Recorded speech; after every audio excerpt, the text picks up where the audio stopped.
ഞങ്ങൾക്ക് അതിയായ നന്ദിയുണ്ട് ഈ സർക്കാരിനോടും ഞങ്ങളുടെ പാർട്ടിയോടും വലിയ കടപ്പാടുണ്ട്. അതോടൊപ്പം തന്നെ തീർത്താ തീരാത്ത നന്ദിയാണ് ഈ കേസ്.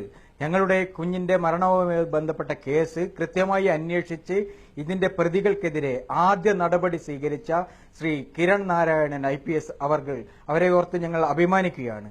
ഞങ്ങൾക്ക് പറയാനുള്ളത് ഈ കൃഷ്ണദാസിനെയും അതുപോലെയുള്ള സഞ്ജിത്ത് ഉൾപ്പെടെയുള്ള പ്രതികളെ എത്രയും വേഗം ജയിലിലടച്ചാൽ നിങ്ങൾക്ക് വിലപ്പെട്ട തെളിവുകൾ ഇനിയും ലഭിക്കാൻ പോവുകയാണ്.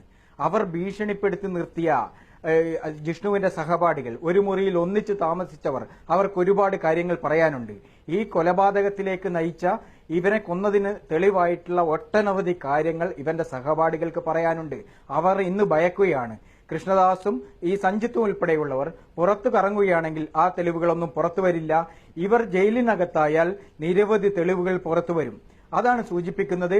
ഞങ്ങൾ ആദ്യമേ ആവർത്തിച്ച കാര്യങ്ങൾ ഞങ്ങളുടെ ശബ്ദമായി കേരള സമൂഹത്തിന് മുമ്പായി അവതരിപ്പിച്ച ഏഷ്യാനെറ്റ് ഉൾപ്പെടെയുള്ള മാധ്യമങ്ങളോട് ഇപ്പോൾ നന്ദി പറയാൻ ജിഷ്ണുവിന്റെ അമ്മ എന്നെ ഏൽപ്പിച്ചിരിക്കുകയാണ്. അത് ആദ്യമേ സൂചിപ്പിക്കട്ടെ. ഞങ്ങൾക്ക് ഇനി പറയാനുള്ളത്, ഈ കുഞ്ഞിനെ അവർ കൊന്നതാണ്. അതിന് നിരവധി തെളിവുകളുണ്ട്. എന്തിന് ആത്മഹത്യ ചെയ്തതാണെങ്കിൽ CCTV ദൃശ്യങ്ങൾ എന്തിനു നശിപ്പിച്ചു?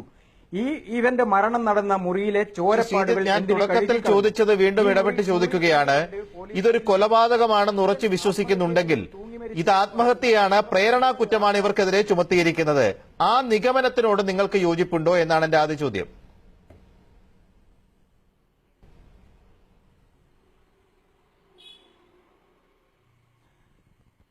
ആദ്യഘട്ടം ലഭിച്ച തെളിവുകളുടെ അടിസ്ഥാനത്തിലാണ് ഈ വകുപ്പ് ചേർത്തതെന്നും നിങ്ങൾ ഉന്നയിക്കുന്ന കൊലപാതകം എന്ന സംഭവവുമായി ബന്ധപ്പെട്ട് അന്വേഷണം തുടരുമെന്നും ഇത് സംബന്ധിച്ച് ഇനിയും കുട്ടികളിൽ നിന്ന് മൊഴി ശേഖരിക്കുമെന്നും അന്വേഷണത്തിൽ കൊലപാതകമാണെന്ന് വ്യക്തമായാൽ കൊലപാതക കേസ് ഉൾപ്പെടെയുള്ള വകുപ്പുകൾ ചേർത്ത് ഇവരെ ജയിലിലടക്കുമെന്ന ഉറപ്പാണ് അന്വേഷണ സംഘം ഞങ്ങൾക്ക് നൽകിയിട്ടുള്ളത്.